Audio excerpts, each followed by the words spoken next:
फटाक यानी 30 सेकंड में खबर। डाउनलोड कीजिए तक ऐप, लिंक डिस्क्रिप्शन में मिलेगी। नमस्ते, मैं अविचल दुबे। न्यूज़ तक को आप नए रंग रूप में देख रहे हैं, लेकिन रौनक वही है, एक्सप्लेन करने का तरीका वही है जिसे आप लगातार पसंद करते आ रहे हैं। ओमिक्रॉन की वजह से जिस तरह से दुनिया भर में स्थिति खराब होती जा रही है, उसको अगर आप समझेंगे तो आपको समझ में आएगा कि केवल एक महीने में करीब 100 देशों में ओमिक्रॉन वेरिएंट फैल चुका है।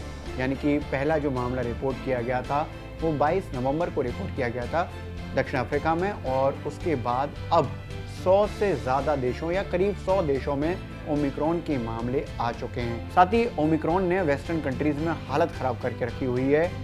ब्रिटेन में ऑल टाइम हाई यानी कि सबसे ज़्यादा मामले अब तक आ रहे हैं। 1 लाख का आंकड़ा पार किया जा चुका है, मतलब वहाँ पर जो मामले आ रहे हैं कोरोना के वो 1 लाख पार जा चुके हैं एक दिन में। बीते 24 घंटे में 1 लाख से ज़्यादा मामले ब्रिटेन में रिकॉर्ड हुए हैं। इसके साथ ही यूरोप में भी हालत बहुत ज़्यादा नाजुक है। भारत की बात करें तो भारत में भी बीते 20 दिन में ही, क्योंकि पहला मामला 2 दिसंबर को सामने आया था, कर्नाटक में 2 मामले सामने आए थे, और अब भारत में 17 राज्यों से 280 से ज़्यादा मामले ओमिक्रॉन के आ चुके हैं। तो आप देख सकते हैं कि कितनी तेज़ी से ओमिक्रॉन वेरिएंट भारत में फैल रहा है। क्योंकि पूरे देश में ये वेरिएंट इतनी तेज़ी से फैल रहा है तो सरकारों का अलग अलग तरीके से अपने हिसाब से पाबंदियां लगाना लाजमी है। भारत सरकार ने राज्य सरकारों को चिट्ठी लिखकर भेजी है जिसमें कुछ प्रोटोकॉल्स, कुछ नियम, कुछ दिशा निर्देश जारी किए हैं जिनका पालन राज्य सरकारों को करने के लिए कहा गया है। अगर उनकी बात करें तो सबसे पहले राज्य सरकारों से अपील की है भारत सरकार ने कि भीड़ को इकट्ठा ना होने दें, ज़रूरत पड़ने पर नाइट कर्फ्यू ज़रूर लगाएं और 100% वैक्सीनेशन की तरफ ध्यान दें। इसके साथ ही हेल्थ सेक्रेटरी राजेश भूषण ने जो चिट्ठी लिखी है राज्य सरकारों को चेताया है, आगाह किया है, लॉकडाउन की तरफ आहट बताई है। इसमें साफ तौर पर लिखा गया है कि शादियों और अंतिम संस्कार में लोग कम से कम आएँ, ये हमें तय करना होगा। साथ ही कंटेनमेंट जोन, बफर जोन के तरीकों पर ध्यान देना होगा। लोकल लेवल पर स्थिति को ध्यान देते हुए फैसला लेना चाहिए। ऑफिस, पब्लिक ट्रांसपोर्ट में जितने लोग कम होंगे उतना ही बेहतर होगा। हॉस्पिटल सर्विसेज को बेहतर कर दिया जाए।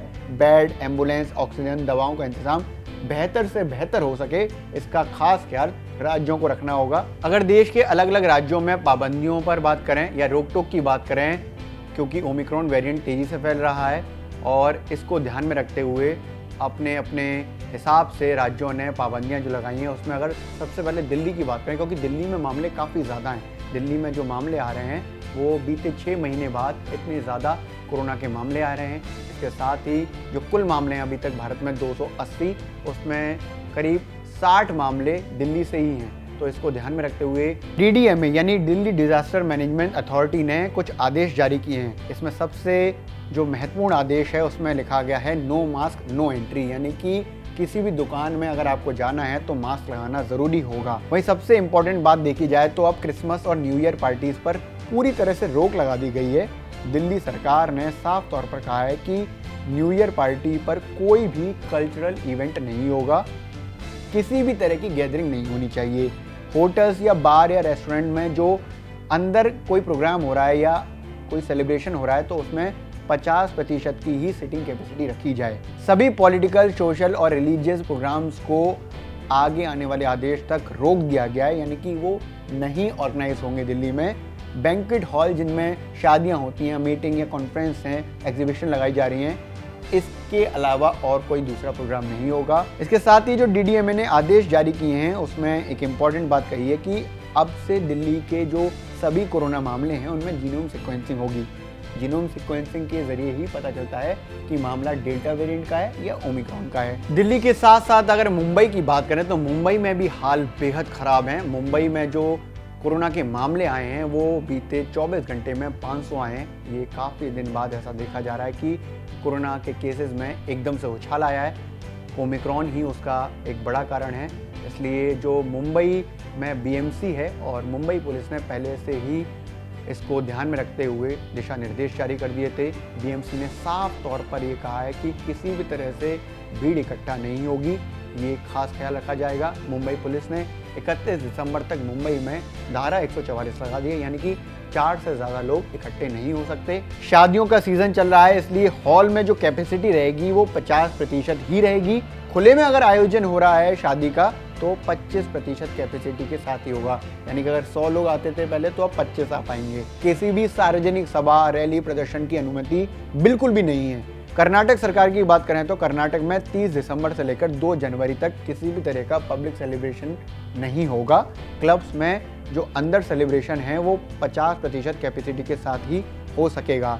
डीजे पूरी तरह से बंद रहेंगे, चाहे वो क्लब्स के अंदर हों और या फिर क्लब्स के बाहर हों। गुजरात में नाइट कर्फ्यू को लेकर काफ़ी ज़्यादा संवेदनशीलता दिखाई जा रही है। 31 दिसंबर तक 8 बड़े शहरों में नाइट कर्फ्यू बढ़ा दिया गया है। अहमदाबाद, राजकोट, सूरत, वडोदरा, जामनगर, भावनगर, गांधीनगर, जूनागढ़, यहाँ पर 31 दिसंबर तक नाइट कर्फ्यू रहेगा। नाइट कर्फ्यू रात 1 बजे से सुबह 5 बजे तक रहेगा। चंडीगढ़ में 7 जनवरी तक सभी तरह के स्कूल्स बंद कर दिए गए हैं, चाहे वो प्राइवेट स्कूल हो या सरकारी, सभी तरह के स्कूल्स बंद रहेंगे। हिमाचल प्रदेश की बात करें, क्योंकि हिमाचल प्रदेश में जिस तरह का ट्रेंड बीते सालों में देखा गया है, उसमें क्रिसमस और न्यू ईयर के वक्त में काफ़ी ज़्यादा टूरिस्ट आते हैं, इसलिए हिमाचल प्रदेश की सरकार ने साफ तौर पर कहा है कि किसी भी तरह की भीड़ ना हो, इसका खास ख्याल रखा जाए और टूरिस्ट जो हैं वो वैक्सीन लगवा कर आएँ।